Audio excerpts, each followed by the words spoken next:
है।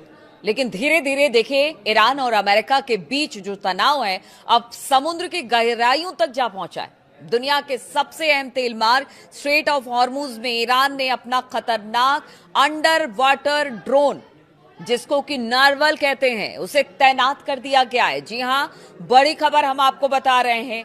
और ये एक ऑटोनॉमस अंडर वाटर ड्रोन है और किस तरह से काम करता है वो भी आपको बताएंगे। तो देखिए एक एक कर ईरान ने जितने खतरनाक वेपन्स है उसको स्ट्रेट ऑफ हॉर्मुज में उतारना शुरू कर दिया है, क्योंकि उससे भी लग रहा है कि कभी भी अमेरिका कोई बड़ा हमला कर सकता है। मैंने मक्खी फ्लीट की बात की थी, डॉल्फिन पनडुब्बियों की बात की थी और अब ये ड्रोन भी सामने आ रहा है।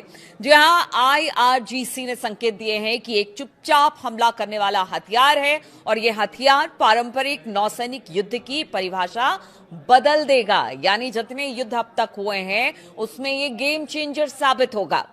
8-9 मई आपको याद होगा 2026, इस बीच एक हमला हुआ था अमेरिकी जहाज पर, एक टकराव हुआ था ईरान और अमेरिका पर और इसी ड्रोन नरवाल से एक हमला किया गया था। अमेरिकी विध्वंसक निशाना बनाया गया था, यानी कि डिस्ट्रॉयर को निशाना बनाया गया था और ये ड्रोन अमेरिकी जहाज के सोलार सिस्टम को चकमा देकर उसके प्रोपेलर के बेहद करीब पहुंच जाता है और फिर उसमें फंसकर तकनीकी खराबी पैदा कर देता है। और ऐसा ही कुछ 8-9-2026 को भी हुआ था। इसमें अमेरिकी विध्वंसक को काफी ज्यादा नुकसान पहुंचा था। अमेरिकी सेंट्रल कमांड यानी सेंटकॉम के मुताबिक वे अब ईरानी UUVs का मुकाबला करने के लिए खास माइन क्लियरेंस और ड्रोन हंटर सिस्टम को तैनात कर रहे हैं। तो देखिए तैयारी दोनों तरफ से है, लेकिन इस बार जो ड्रोन ईरान ने लगाया है स्ट्रेट ऑफ हॉर्मुज में वो बता रहा है कि वो गेम चेंजर होगा और अमेरिका के बड़े बड़े डिस्ट्रॉयर खड़े रह जाएंगे और उनको बहुत नुकसान ये ड्रोन पहुंचाने वाला है। ऐसे में अगर स्ट्रेट ऑफ हॉर्मुज में लड़ाई होती है तो ईरान अब धीरे धीरे आगे बढ़ रहा है कि अब लड़ाई तो स्ट्रेट ऑफ हॉर्मुज में होकर रहेगी, मान के चला जा रहा है। हालांकि अमेरिका भी अपनी तरफ से पूरी कोशिश कर रहा है, महाशक्ति है तो कोशिश तो करेगा ही। देखिए कुछ इस ड्रोन की खासियत आपको बताते हैं। ये चुपचाप ऑपरेशन करता है, यानी कि ये जो ड्रोन है वो लिथियम आयन बैटरी से चलता है, जिसमें इंजन का शोर ना के बराबर होता है और इसकी वजह से अमेरिकी नेवी के जो बड़े बड़े सोनार है उसे पकड़ पाने में विफल रहते हैं, यानी अक्षम रहते हैं, वो नहीं पकड़ पाते इस ड्रोन की, इतनी कम इसकी आवाज होती है। AI पावर्ड है। इन ड्रोन में सिलेक्टिव टारगेटिंग क्षमता है, यानी कि सिविलियन टैंकर को छोड़कर मिलिट्री वेसल और डिस्ट्रॉयर्स को टारगेट करता है ये। मतलब आप सोचिए कि इसका टारगेट भी इतना जबरदस्त, इतना सटीक है कि सीधे जहां पर इसे प्लांट किया जाता है ठीक वहीं पे जाके ये नुकसान पहुंचाता है। रूस और चीन दोनों की तकनीक का ये कॉम्बो बताया जा रहा है और इसका स्टेल्थ तकनीक और नेविगेशन सिस्टम, रूसी और चीनी इंजीनियरिंग की झलक देखने को मिलती है। देखिए इसकी झलक तो अगर रूसी नेविगेशन की बात की जाए तो जितने बड़े हमले हुए अमेरिका के अलग अलग सैन्य ठिकानों पर, वहां पर इसी नेविगेशन ने काम किया। अब समझिए कि कितना सटीक है इसका नेविगेशन कि जहां पर टारगेट इस ड्रोन को लेकर फिक्स किया जाएगा वो टारगेट खत्म हो जाएगा, उससे भारी नुकसान दुश्मनों को होगा।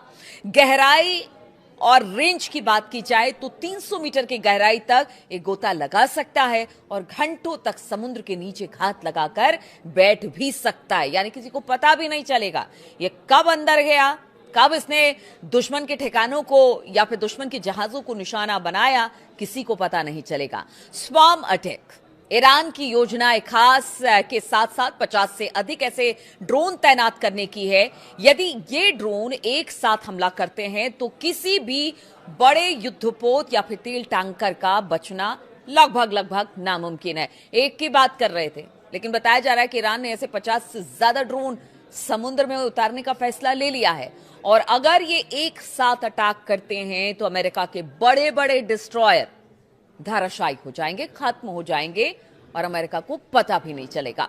अगर बड़ी संख्या में ऐसे ड्रोन एक साथ हमला करे तो फिर बड़े युद्धपोत और तेल टैंकर के लिए खतरा कई गुना बढ़ सकता है।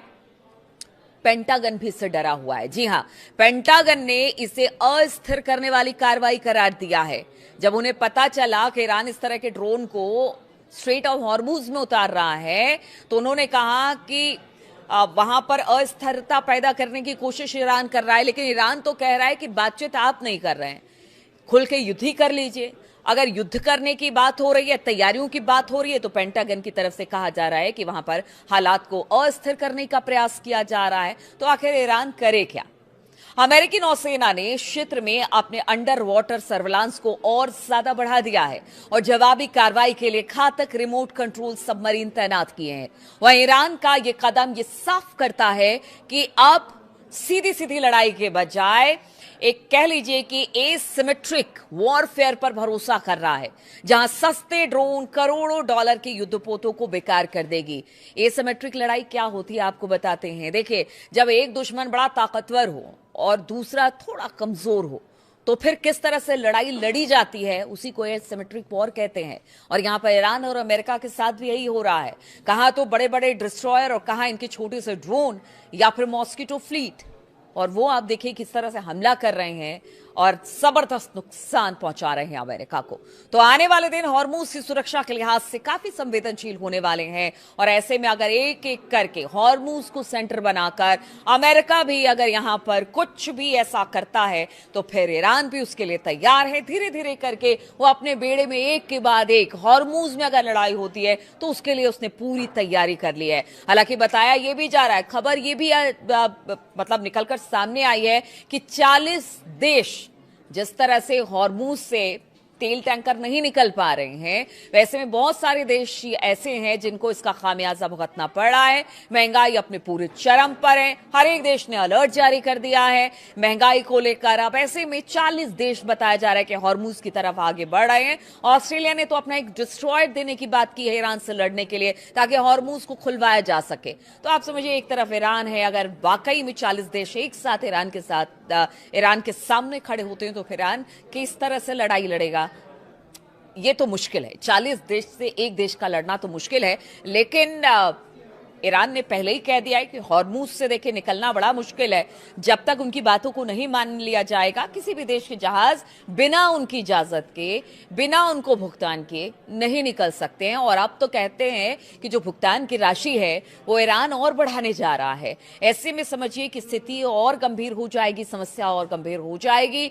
तो अब ईरान की तरफ से भी तैयारी है, लेकिन जो 40 देश की बात हो रही है कि वो 40 देश अब ईरान के खिलाफ लड़ने को हॉर्मुज में तैयार दिखाई दे रहे हैं, वो भी ईरान के लिए अच्छी खबर नहीं है। लेकिन स्ट्रेट ऑफ हॉर्मुज में ईरान की लड़ाई और ईरान का वर्चस्व अगर कायम रखना है, तो फिर उसे अपने जो फ्लीट है, या कह लीजिए कि जो जंगी जहाज हैं या उसके वेपन्स हैं, उसको बढ़ाने की जरूरत है। इसी में ये ड्रोन सामने आया है कि किस तरह से ये ड्रोन बड़े से बड़े जहाज को डिस्ट्रॉय कर सकता है। वो सिर्फ अमेरिका नहीं, अगर 40 देशों में अगर ऑस्ट्रेलिया का डिस्ट्रॉयर भी वहां पर पहुंच रहा है या जहाज पहुंच रहा है, तो उसको भी निशाना बनाया जा सकता है। क्योंकि ईरान ने कह दिया है कि किसी को नहीं छोड़ा जाएगा जब तक उनकी बात नहीं मान ली जाती है। तो अब देखना होगा कि क्या बातचीत का कोई रास्ता निकलता है, या आने वाले 1-2 दिन में कोई बड़ा हमला हो सकता है हॉर्मुज में, ईरान पर या कहीं और।